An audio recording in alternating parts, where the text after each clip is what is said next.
tell us what it's like to work with Gal Gadot. Oh man, she's great. I think I've shot her now like to at least 2 times, maybe 3 times, and these are sort of branded content, social media units, piggybacking off of first unit commercials. But she is a joy to work. Honestly, man, probably one of the best. Like, I mean, first of all, you just look at her and she's stunning, beautiful. Yeah, Gal Gadot. Excuse me, Gal Gadot. Yeah, but thank you for pronouncing it correctly. Yeah. I probably butchered that myself. Yeah. But man, she's just fantastic, man. She's just stunning and just super nice and very like. It's always nice when the talent will say hello to you and relate to you on a personal level and ask you how you're doing and treat you like a human being. Which most of them I find will. Some of them just don't have the time, and you don't want to bug them, but it's nice when they do. It's a nice gesture, and when they're a supermodel on top of that, yeah, it's fun to work with them. Yeah, man, okay. Absolutely. Yeah. All right. So now, I don't know if you remember. Well, you obviously do. You saw the other movies. So I'm a trumpet player. That's where I started. So I saw that you was working with this piece, and I didn't know if I was going to put this question in there, but I just had to because I'm a trumpet player. Genesis. I saw you were working with them on a press kit kind of deal. How do you keep? I mean, how did you get into still doing press kits and still doing that kind of stuff? Yeah. So I mean, I think my very first paid job was with you and Billy, like to camera operate. I was PAing and maybe camera assisting, barely, mostly for free when I met you, and then you and Billy offered me those jobs with the DVX 100 mini DV camera to shoot behind the scenes stuff for music videos for Universal Music. And yeah, man, like I went from like being super stoked to be like, yeah, cool, I get to shoot, I get to operate the camera, I get to go out and be the cinematographer, amazing, to later joining the union. And like there's kind of a stigma to the BTS shooter, and that like, and I know this even from when I see them on set, like on my own jobs, I'm kind of like, oh, it's the BTS guy. I'm always very nice to them because I know, but I know that path. But I'm all, and then there's kind of like, oh, dude, you're in my way. Like, there's never enough time on a film set, on a shooting schedule. You're always behind. Not always, but like, hopefully you're not. But I just always generally feels that way. And if you're not that way, then your producer might not. You just, there's this vibe on set, right? It's go. There's no downtime, and so if someone's in the way, like a BTS shooter, you're kind of just, people get annoyed. There's just this thing that you kind of look down on. So, but now, I've been doing it for so long.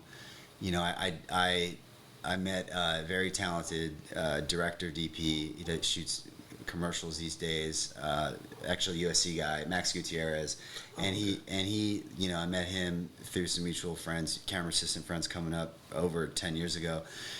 But I ran his gear and worked under him for years, and he kind of trained me, and his client was HBO Creative Services. At the time, they were doing, a BTS, inside the episode for pretty much every show.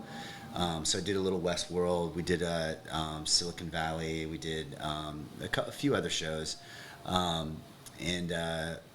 feel like that's where I really like leveled up in that area, because it's like if you're gonna shoot BTS, like you might as well shoot it for HBO, like the best of them, of all the networks in terms of indie and shows, especially at the time 10 years ago. It's not like anyway, HBO's.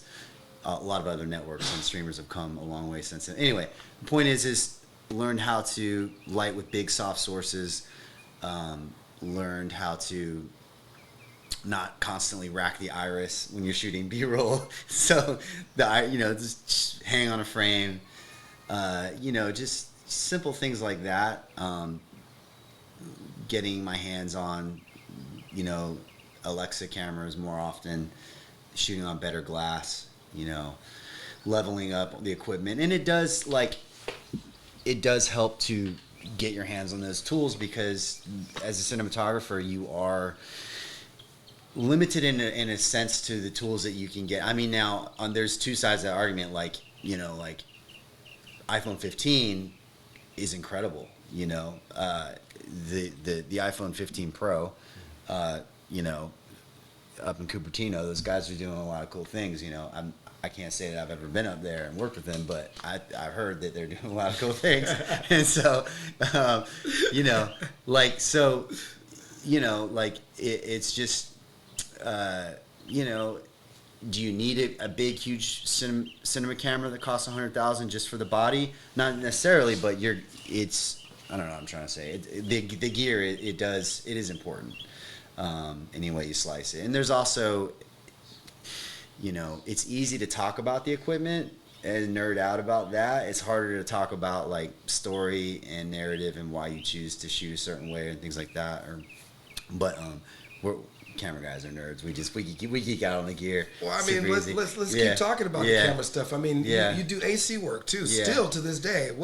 I try not to AC anymore. I haven't in a long time, to be honest with you. But right now in the industry, as you probably know, is a very weird time. You know, obviously with the strikes, a lot of things are happening. It's very, very slow for a lot of people. So I've intentionally not taken AC jobs for probably going on 10 years now. But if a friend, I'd rather just I'll come and camera operate for another DP. I still do a lot of that. Be camera operate. I love doing that. But like, but hey, man, if somebody needs a focus puller or you know, a data handler, I'm available. If the rate's good, I'll come out for you. Well, let me ask you a question. You were telling me earlier something about your day played on FX Mayans and 911 Lone Star. Yeah. Tell me more about that. Yeah, so how did you get into day playing? Wait, I wouldn't tell you. Man, there is a little bit of nepotism there. I have my brother-in-law is an A camera operator, so a little bit of nepotism there. But like all of this industry, be honest. Yeah. But we went to college together, so you know we go way back. You know, but so he's helped me out. But really, man. It's what's just like, as you know, it's connections. That's all it is. Like your reputation, you protect that with everything you have. Try not to burn. Only good as your last shoot. Don't burn bridges. This industry, there's a lot of egos. There can be a lot of abuse. You know, verbally, all sorts of stuff going on. I think a lot of that has changed since 2017. But still, like, you just have to show up and do your job and be thankful. And if, like, the good thing is if, because it is a freelance business, you can just say, no, I'm not available, and try to find the crew and the directors and the producers that you like to work with. But bottom line is, I kind of went off on a tangent, but basically it's all about who you know. It's all about, if you're operating, it's about the DPs that are going to hire you. If you're DPing, it's the director and the producers that are going to hire you.